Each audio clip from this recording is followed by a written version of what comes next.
मैं कहना चाहता हूं एक और बात, बहुत अचरज की बात कश्मीर में इसलिए है कि Kashmir has always been protected or projected by our opposition parties as a case of secularism, and in eventuality it has become a challenge to the nationalism.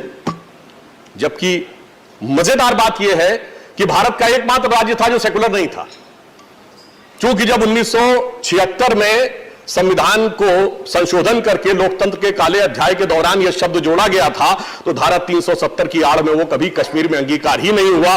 तो जो सेकुलर नहीं था वही सेकुलरिज्म का प्रतीक बना। परंतु आज 2019 में सेकुलर बनने के बाद यह आय व्यय का तीसरा बजट आया है, तो हमें इस बात के लिए खुशी है। और मैं यह भी कहना चाहूंगा, बहुत हिसाब मांगा गया कि साहब आपने 2-2.5 साल में क्या क्या किया। तो मैं कहना चाहता हूं कि विवेक तनखा जी ने जब शुरू किया था तो एक पंक्ति कही थी, तो मुझे भी ध्यान आता है कि बड़े अजीब लोग हैं जो मुद्दत से कांटे बोकर जमीन से गुलाब मांगते हैं, और हमी को दरिया पे जाने से रोकने वाले हमी से पानी का पूरा हिसाब मांगते हैं। और वो क्यों था? क्योंकि देखिए, नकवी जी ने अभी बोला, जनाब मुख्तार अब्बास नकवी जी तो हमारी तरफ हैं, मगर खुद मुख्तारी की खाम ख्याली कश्मीर के तमाम नेताओं के जहन पर इस कदर छाई हुई थी कि जब तक 2019 में वो निर्णय नहीं हुआ तब तक वो उसी में चलते रहे, और इसलिए वो हमसे हिसाब मांगते। अब जब हम इस आय व्यय का हिसाब देते हैं तो पूरी ईमानदारी के साथ देते हैं। वित्त मंत्री महोदया जी ने बजट प्रस्तुत किया है, पिछले वर्ष का बजट 1.2 लाख करोड़ रुपए का था, इस बार 20% की बढ़ोतरी करते हुए 1.42 लाख करोड़ रुपए का बजट प्रस्तुत किया है। इसके अलावा अगर हम देखें तो जीएसटी के कलेक्शन में 36.5%, एक्साइज कलेक्शन में भी 31.5% की बढ़ोतरी हुई है।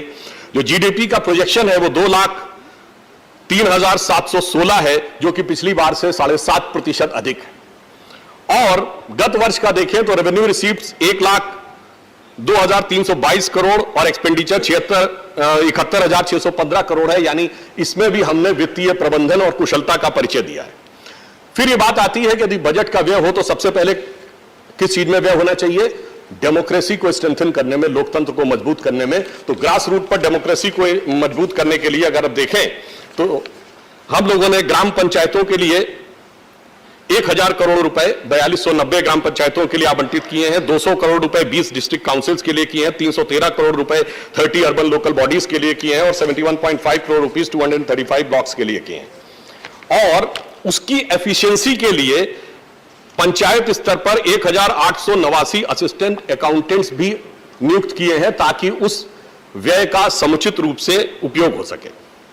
अब बहुत सा विषय उठाया जाता है कि साहब आने के बाद आपने सब कुछ किया, परंतु जॉब्स के लिए क्या किया? तो अगर आप सीएमआई का डाटा उठा के देखें तो 2016 में बेरोजगारी की दर 20% थी, जो अब 13% के आसपास है, जबकि यह कोविड का काल था। इसके बावजूद हम लोगों ने उसमें सुधार करने में सफलता प्राप्त की है। 11,000 गवर्नमेंट जॉब्स 2 साल में और 20,000 प्रोसेस में हैं। और जो न्यू सेंट्रल सेक्टर स्कीम है जो 19 फरवरी 2021 को लॉन्च की गई थी, उसमें 28,400 करोड़ रुपए का प्रावधान है, जिससे आने वाले समय में इन द लॉन्ग रन 4 से 4.5 लाख जॉब क्रिएट होने की पूरी संभावना है।